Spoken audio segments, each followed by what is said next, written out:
Alright, my experience with heroin. I didn't think I'd be telling this story so soon, as it's still very raw to me. Um, but I think telling it now could benefit me in the future, as it's a very heavy weight on my shoulders still to this day. So here we go. It was the week of my 26th birthday. My younger brother, he was 21 at the time.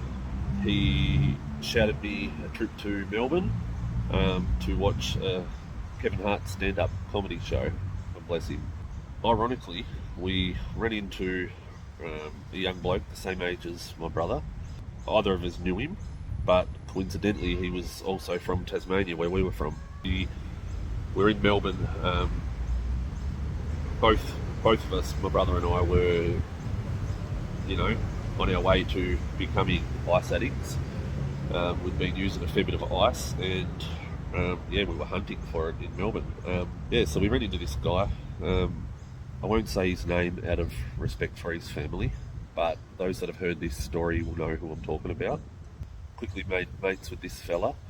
He came up to our hotel room. He had a bit of gear on him, ice, and we sort of hit it off. This bloke was an IV user.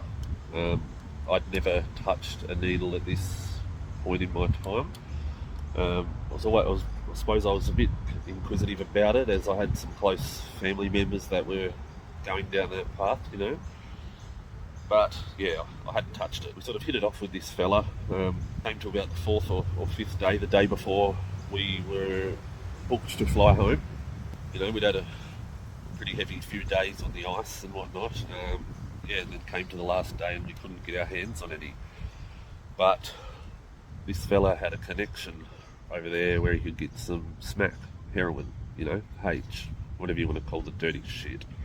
I don't know why. I still to this day do not know why I agreed to try it with him. If I could go back in time, mate, I would in a heartbeat, But anyway, long story short, I had a bit of an argument with my little brother because he was right against me for wanting to try it. Don't fucking blame him. Me and this fella, we went to pick up the stuff. It was a yellow, powdery, yellow chalky sort of texture, this stuff. Anyway, we got it. We went back to the hotel. My little brother was filthy with me. But I don't know, I guess I was just high and wanted to fucking try something new. I do not know. I'll never know why I made this decision this day. But anyway, I agreed to go first. The fella that was with us, that he mixed it up and he did me. I put my arm out. I didn't watch, but he injected me with it. Now, what I remember of it, all I remember is just not much. I went real dizzy. I tried to stand up. I must have collapsed. We were in this tiny little hotel room. It was no bigger than a jail, not much bigger than a jail cell, It had two single beds on either side, bit of a desk at the front. It was just a cheapo fucking, little backpackers joint we were staying at. I sat on the bed. My little brother was on the bed across from me. Anyway, it happened, and then, the next thing I remember, I woke up. I was laying in between the two single beds on my back. I felt fucking amazing. But there was 3 ambulance officers standing over me. Look, I was just like, I woke up and I was just like, what the fuck is going on? My little brother was on the bed next to me, absolutely bawling his eyes out. It didn't make sense to me. I didn't know what was going on,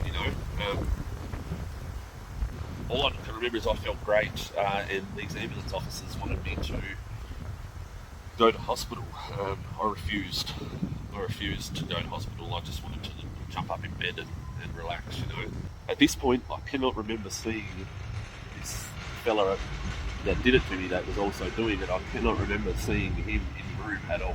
Can't really remember much. I passed out. I woke up to a fucking big thud on the door. It was the guy from the hotel telling us it was 10 a.m, we needed to check out. So I was like, shit, you know, jumped up, fucking, Joel, my brother, wake up, Joel, wake up.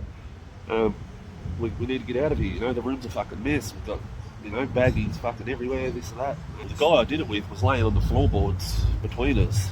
And this is where it gets real. This is where it's still very raw.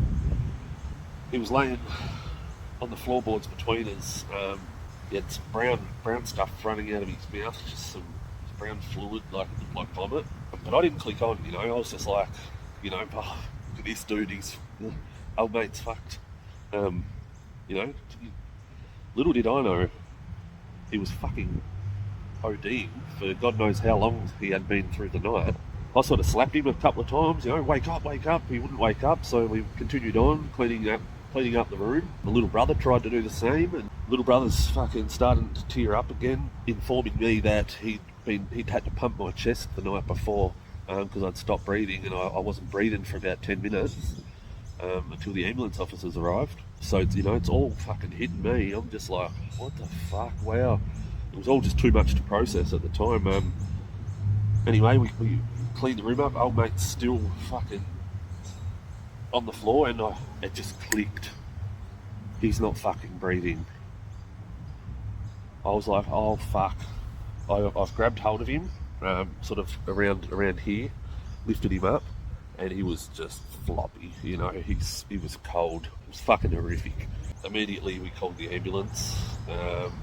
I just went into shock. I just froze. I didn't know what to do. I just froze, and, you know, me being the older brother, you would have thought I would have been the role model, but nah. My little brother, he's a fucking hero. He's got the ambulance on loudspeaker next to his head, doing the whole CPR thing to him, pumping his chest.